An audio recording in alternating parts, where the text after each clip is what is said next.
இப்ப அம்மாளை சுவாமி அனுப்பி வைக்கிறார். நீ அக்கினியிலே சென்று 8 சக்திகளாக உதிக்க வேண்டும்.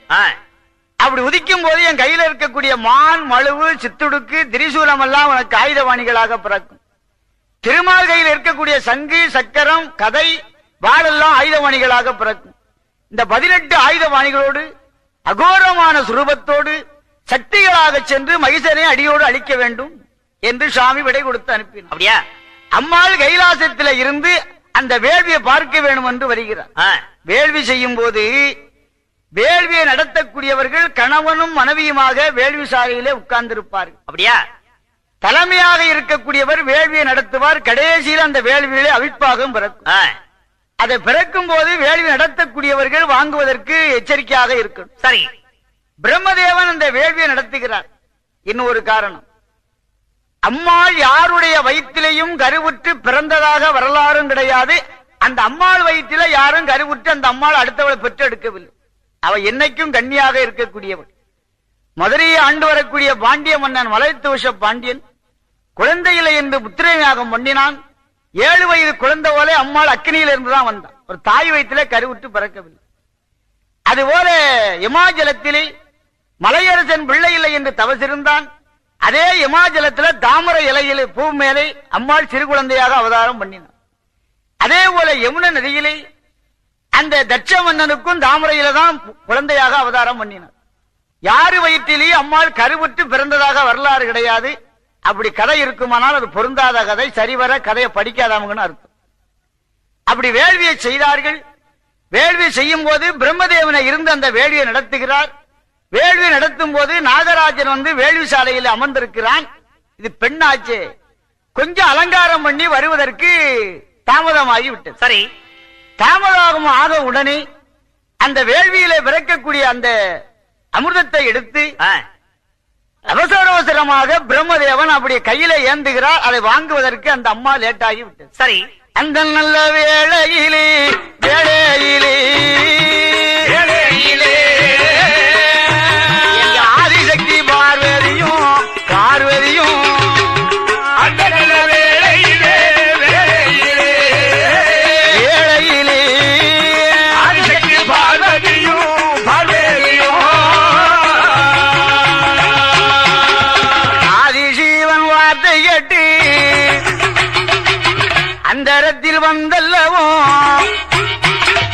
வேள்வி சாலை அருகில் வந்து அருகில் வந்து அருகில் வந்து ஏதன் நாயகியாள் ஏது செய்வாள் ஏது செய்வாள் அருகில் வந்து அருகில் வந்து அருகில் வந்து நாயகியாள் ஏது செய்வாள் ஏது செய்வாள் அவள் பாதத்தை பிரம்மதேவன் கையிலே ஏந்தினார். நாககன்னி வருவதற்கு தாமதமாகிவிட்டது. அதே நேரத்திலே சிவனுடைய ஏவலாலே ஆதி பரமேஸ்வரி வருகிறார். ஆதி பரமேஸ்வரி வந்தால் அந்த பங்கினி உத்தரம் வந்து நம்ம இந்துக்களுக்கு ரொம்ப ரொம்ப முக்கியமான தினம். அப்படியா? ஆதியில் ஆதி சிவனுக்கும் பார்வதிக்கும் கல்யாணமானது பங்கினி உத்தரம். சாஸ்தா அவதாரம் செய்ததும் பங்கினி உத்தரம் சனிவாரம். முருகனுக்கும் வள்ளிக்கும் கல்யாணம் பங்கினி உத்தரம் சுக்கிரவாரம். இப்படி எல்லாமே பங்கினி உத்தரத்திலே விசேஷம் நடக்கும். அதுபோல அம்மாள் வந்து பூலோகத்திலே 8 சக்திகளாக அவதாரம் செய்ததும் பங்கினி உத்தரம் தான். கிழமை வந்து மங்களவாரம், செவ்வாய்க்கிழமை. அதனால்தான் செவ்வாய்க்கிழமை எல்லா அம்மன் கோயிலும் விசேஷம் நடத்துவது வழக்கு. சரி, அந்த வழக்கின் பிரகாரம் பங்கினி உத்தரம் பகல் மூர்த்தத்தில் வேள்வியானது பூர்த்தியாக போகின்றது. ஆதி பரமேஸ்வரி அரணுடைய முறை பிரகாரம் வேள்வி சாலை அருகாமை வந்தாள். அந்த பிரம்மதேவன் கையிலே இருக்கக்கூடிய அவிழ்பாகத்தை நான்முகன் இடத்தில் வீட்டு இடத்தை வீட்டு இடத்தை வீட்டு நாரணியும் தட்டி விட்டாள் தட்டி விட்டாள் நான்முகன் இடத்தில் வீட்டு இடத்தில் வீட்டு இடத்தில் வீட்டு அந்த நாயகிய தட்டி விட்டாள் தட்டி விட்டாள். கையில் இருக்கக்கூடிய அவிழ்பாகத்தை அம்மாள் வேகமாக தட்டிவிட்டார். சரி, அது 8 குறுகளாக வேள்விசாலை அக்கினியிலே விழுந்தது. அப்படியா? அந்த அக்கினிக்குள்ளே இருந்த ஆதி பரமேஸ்வரி 8 சக்திகளாகவே உருவெடுத்து விகாரமான சுரூபத்தோடு வருகிறாளாம். வீரப்பெல்லாம் விரிசடையா விரிசடையும் விரிசடையும் அந்த வெற்றி கொண்ட திருமுகமா திருமுகமா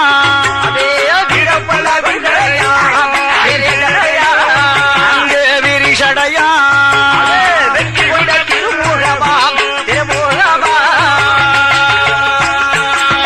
வருகையில திரிசூலம் திரிசூலமா வருகையிலே மந்திரவா மந்திரவா அக்கினியா வருகையிலே வருகையிலே அம்புவெல்லாம் வருகையிலே வருகையிலே வேப்பங்குளை கைவிடித்து கைப்பிடித்து மானு நல்ல மழுவுடனே மழுவுடனே அக்காதங்கை 8 பேரும் அந்த 8 பேரும் அவரிதனில் வந்துதித்தார் வந்துதித்தார் அங்கே 8 பேரும் அவனிதானே அவதரித்தார் பங்கினி உத்தரம் சிறந்த பௌர்ணமி செவ்வாய்க்கிழமை பகர்மூர்த்த வேளையில் வீரப்பல் விரிசடை வெற்றி கொண்ட திருமுகம் ஒரு கையில திரிசூலம் ஒரு கையில மந்திரவால் மான்மழுவு அக்கினியோடு விகாரமான சுருவம் வீரவேசத்தோடு 8 சக்திமார்கள் அக்கினியில இருந்து வெளிப்பட்டார்கள். விகாரமான சுருவத்தை கண்டவுடனே பிரம்மதேவனே பயந்து எழுந்தரித்து ஓடினானா.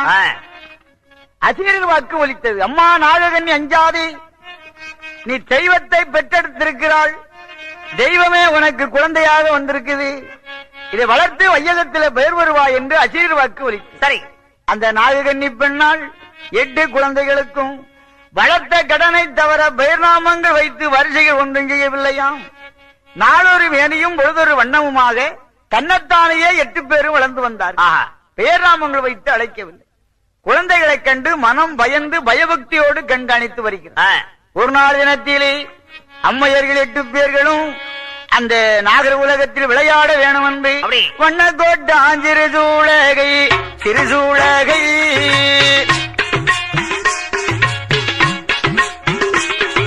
வடிவாழகி கையிலெடுத்து கையிலெடுத்து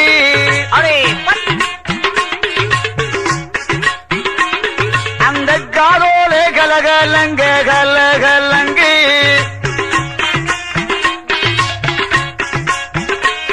ஏகரகுமாணி மார்பூரள மார்பூரளு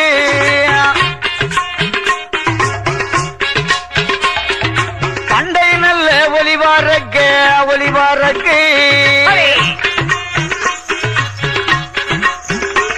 அங்கே ஒலிவாரக்கு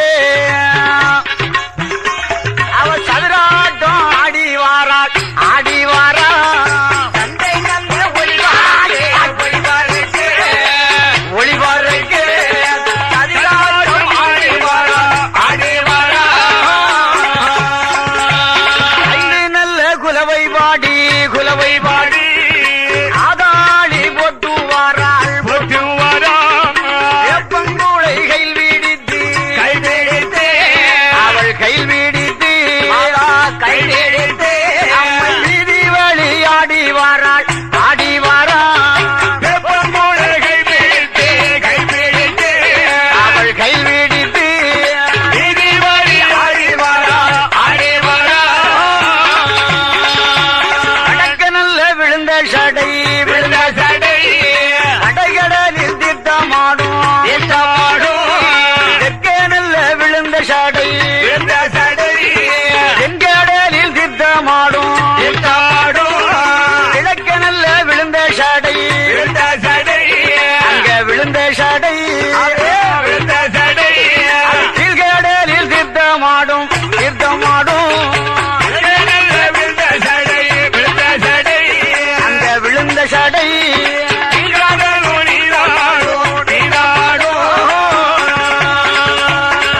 இப்படி விகாரமான சிறுவம் வீரதேசத்தோடு 8 பேரும் ஆடினார்கள். அதே நேரத்திலே என் பெருமானாய நாரணன் கருடன் மீது ஏறி ஆகாய மார்க்கமாக பறந்து வருகிறார். அப்படியா? சங்கையர்கள் ஆடக்கூடிய ஆட்டத்தை எல்லாம் பெருமாள் கண்ணாலே கண்டார். இவங்க அவதார நோக்கம் மச்சரி சிவனத்தை ஆண்டு வரக்கூடிய மகிஷாசுரனை அடியோடு அழிப்பதற்கு. அப்படியா? இதே நோக்கத்தை நிறைவேற்ற வேண்டும் என்று 8 பேரையும் அள்ளி கருடன் மீது ஏற்றிக்கொண்டு திருமால் கைலாசத்திலே கொண்டு வந்து அம்மைமார்களை சேர்த்தார். சரி. அப்ப அம்மைமார்களை சேர்த்த உடனே அம்மைமார்கள் வணங்கி கேட்டார்கள், பரமேஸ்வரா சுவாமி, நாங்க எங்கேயோ பிறந்து எங்கேயோ வளர்ந்து இங்க வந்து விட்டோம்.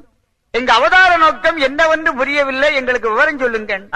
பொன்படிமார்களே, மகிஷாசுரன் என்ற ஒரு அரக்கன் என்னிடத்தில் ஆணோர் வகையினால் அழியாத வரத்தை பெற்று 33 கோடி தேவர்களை எல்லாம் அடக்கி உடுக்கி வாழ்கிறான். அவனை அவதாரம் சம்காரம் பண்ண வேண்டும் என்றே உங்கள் அவதாரம் செய்தேன். சுவாமி, எங்களை பெற்றெடுத்த தாயிந்தைகள் பெற்ற கடனை தவிர பயிர்நாமம் வைத்து பார்க்கவில்லை. இல்லை, எங்களுக்கு திருநாமத்தை கொடுங்கள், நாங்க இப்பமே போய் அந்த வேலையை முடிக்கிறோம். 8 பேர்களுக்கும் மொத்தமாக 8 அஷ்ட சக்திகள் என்று திருநாமத்தை கொடுத்து 1வது முட்டையிலே முட்டையிலே முட்டையிலே உலகாண்டாள் வந்தோதித்தாள் வந்தோதித்தாள். 2வது முட்டையிலே முட்டையிலே ஈஸ்வரியாள் என்று சொல்லி 3வது முட்டையிலே முட்டையிலே முத்தாரம்மாள் என்று சொல்லி அக்காலங்கை 8 பேரும் 8 பேரும் 8 பேரும் அன்னாரும் பெயர் கொடுக்க அக்காலங்க 8 பேரும் 8 பேரும் 8 பேரும் அரடாரும் பேர் கொடுக்க 1வது உதித்தவள் உலகாண்டாள் என்றும் அப்படி 2வது உதித்தவள் ஈஸ்வரியாள் என்றும் 3வது அவதாரம் செய்தவள் முத்தாரி என்றும் 4வது அவதாரம் செய்த நட்டாரி என்றும் 5வது அவதாரம் செய்தவள் வேதங்களாலும் முனிவர்களாலும் தேவர்களாலும் அறிய முடியாத அரியநாயகி என்றும் 6வது பிறந்தவள் மாரி என்றும் மழையை போன்ற கார்மேகம் போல நிறமுடையவள், அதனால் அவளுக்கு மாரி என்ற திருநாமம் வந்தது. 7வது உனக்கு உச்சி மகாளி என்றும் இந்த காளி வழிபாடே வடநாட்டிலிருந்து நம்ம தென்னாட்டுக்கு வந்தது. வடநாட்டிலே உச்சினி என்ற நதிக்கரை, அந்த உச்சினி என்ற நதியில இருந்து அந்த அம்மாள் நம்ம தென்னாட்டிற்கு வந்தாள். அதனால்தான் அவளுக்கு உச்சினி மகாளின்னு பேர். காளின்னா வீரம்னு அர்த்தம். உச்சினி நதியில இருந்து வந்தவள், அதனால உச்சினி மகாளின்னு பேர் வந்தது. 8வது கடைசியிலே துர்காதேவி சந்திமரித்தாள் என்ற பேர்நாமத்தை கொடுத்து போயிடுவாங்க. அப்ப தேவர்களையும் மூவர்களையும் அடக்கி ஆண்ட மகிஷனை நாங்கள் அழித்து வருகிறோம். உங்களுக்கு என்ன ஜன்மானம் கொடுப்பீர்கள் சொல்லுங்கள். அவனை அடியோடு அழித்து வந்தால் உங்களை 8 பேர்களையும் திருமணமாக மறுமணம் முடிச்சுக்கிட்டு. அப்படியா? ஓ, அதை கேட்டு சரி என்று சம்மதித்து தெய்வேந்திரன் 8 சிங்கங்களாக மாற அந்த சிங்கத்தின் மேலே ஏறி 1000 உள்ள பூத படைகளோடு மச்சரிசோனத்தை முற்றுகையிட்டு மகிஷாசுரனோடு யுத்தம் செய்தார். 7 நாள் வரைக்கும் இடைவிடாது யுத்தம் நடந்தது. கடைசியிலே மகிஷாசுரன் எருமையாக வாரி உருமாறி மாய வேலையை காட்டினான். அம்மாள் 8 சக்திகளும் ஒரே சக்தியாக நின்று மண்ணு வண்ணும் ஒரே வடிவமாக முத்துமாலையம்மை முத்தாரம் கழுத்திலே ஜோதி மின்ன அவள் ஒரு வடிவம் எடுத்து அந்த முத்தாறு வில்லை வளைத்து நாளை ஏற்றி எருமத்தலை அறுத்து கீழே தள்ளினாள். எருமத்தலை அறுக்கும் வேளை ஒரு யானத்தலை மூளை தீடுமா, அந்த யானத்தலை அறுக்கும் வேளை அசுவத்தலை முளைத்திடுமா, அசுவத்தலை அறுக்கும் வேளை அங்கே அறுக்கும் வேளை ஒரு ஆட்டுத்தலை முளைத்திடுமா, அசுவத்தலை அறுக்கும் வேளை அரைக்கும் வேளை ஆட்டுத்தலை முளைத்திடுமா. அப்படி யானத்தலை அறுத்தால் ஒரு ஆட்டுத்தலை முளைத்தது, ஆட்டுத்தலை அழுத்தால் பழையபடி அசுவத்தலை முளைத்தது. தலை அறுக்க அறுக்க முளைத்த உடனே இவன் ஆயுத்தாலை சேதிக்க முடியாது என்று அம்மை சிங்க வடிவம் கொண்டு அவன் மார்பை பிளந்து சரி உதிரத்தை அள்ளி சுத்தி ஆடக்கூடிய பூதங்களுக்கெல்லாம் சூறையாக கொடுத்த கடைசியாக செய்த குற்றத்தை உணர்ந்து அவன் தாயே அவயம் அவயம் என்னை மன்னிக்க வேண்டும் என்றான். கடைசியாக எனக்கு வரங்கூடு என்று அவன் கேட்க அவனை 8 சிங்கமாக மாற்றி அம்மையர்கள் 8 பேரும் சிங்க வாகனத்தோடு வரக்கூடிய வேளையில் வைரவ கடவுளை சிறு குழந்தையாக்கி சுவாமி இடைவெளியில் போட்டிருந்தார். அந்த குழந்தையை எடுத்துக் கொண்டு கைலாச வந்தார்கள். நீங்க உதிரவாயோடு இருப்பதினாலே பூலோகம் போக வேண்டும் என்று சுவாமி முடிவு செய்தார். எல்லா வரங்களையும் சிவனிடத்திலே பெற்று முத்துமாலை உலகளந்தால் 3 முகம் கொண்டால் முப்படைய பேச்சியம்மாள் உச்சிம உதிரகாளி 8 பேரும் பூலோகம் வந்தார்கள். பாண்டிய நாட்டிலே வந்து அம்மை பாண்டிய மன்னனிடத்திலே வந்ததினாலே அம்மாளுக்கு அவள் முத்தாரம் அனுபவித்து அவளுக்கு பூஜை பண்ணினான். அப்படி பாண்டியனிடத்திலே முத்தாரம் பெற்றதினாலதான் அந்த அம்மைக்கு முத்தாரம்மை என்று பெயர் வந்தது. முத்து மாலை என்றாலும் ஒண்ணுதான், ஆரம் என்றாலும் ஒண்ணுதான். ஆரம் என்றால் வடமொழி வார்த்தை, மாலை என்றால் தென்மொழி. அப்படி முத்தாரம் பெற்றதினாலே அவளுக்கு முத்தாரம்மை என்று பெயர் வந்தது. அக்காதங்க 8 பேரும் நாட்டில் உள்ள எல்லா சிவதங்களையும் சுற்றி குலசேகரப்பட்டம் என்று நகரத்தை கண்டவள், இந்த தலத்தை விட்டால் நமக்கு வேறு தலம் கிடையாது என்று சுவாமி என் பக்கத்திலேயே நீ இருக்க வேண்டும் என்று அம்மாள் வரம் பெற்றதினாலே ஈஸ்வர பெருமான ஞானமூர்த்தியாக வந்து அம்மாள் வலப்பாகம் இடந்தார். அப்படி அம்மாளும் சாமியுமாக இருக்கக்கூடிய ஸ்தலம் ஒரே ஒரு ஸ்தலம் குலசேகரப்பட்டினம் தான். அப்படி காளி துருவத்தோடு இருக்கக்கூடிய இடத்திலே சிவபெருமான் பக்கத்திலே இருப்பது குலசியை தவிர வேற எந்த இடத்திலும் கண்கொள்ள காட்சியாக இருக்கும், எந்த இடத்திலும் கிடையாது. அப்படி ஞானமூர்த்தியாகவும் அம்மாள் முத்தாரையம்மையாகவும் குலுவிட்டு இருந்தார். அப்படி இன்றைக்கும் நவராத்திரி விழாக்களிலே கடற்கரை ஓரம் அந்த 10வது தசன்னா 10 தசரா அன்று எல்லா பக்தர்களும் காளி வேஷங்கள் போட்டு அவரவர் தகுந்தபடி என்ன என்ன வேஷம் போடுறாங்களோ அந்த வேஷங்களை போட்டு வஞ்சன ஜூனியம் வீணியம் எது இருந்தாலும் சரி இன்றைக்கும் பறந்து ஓடுகின்றது. தசரா நாளிலே அந்த சூரசம்கார அம்மாள் சப்பரத்திலே சென்று சிங்க வாகனத்திலே சென்று மகிஷாசுரனோடு யுத்தம் செய்து தலையை இன்றைக்கும் ஒவ்வொரு தலையை அறுப்பதை எல்லா பக்தர்களும் கண்ணால பார்க்கலாம். தலையை அறுக்க அறுக்க முளைக்குகின்றது. அம்மை அதே விசேஷத்தை இன்றைக்கும் பக்தர்கள் நடத்தி காட்டுகின்றார்கள். யாராரு என்ன என்ன வேண்டி வருகின்றார்களோ அத்தனை செல்வங்களையும் அம்மை வாரி வாரி கொடுக்குகிறார். வள்ளல் மனைவியாச்சு, அதனால வாரி வாரி கொடுக்கிறார்.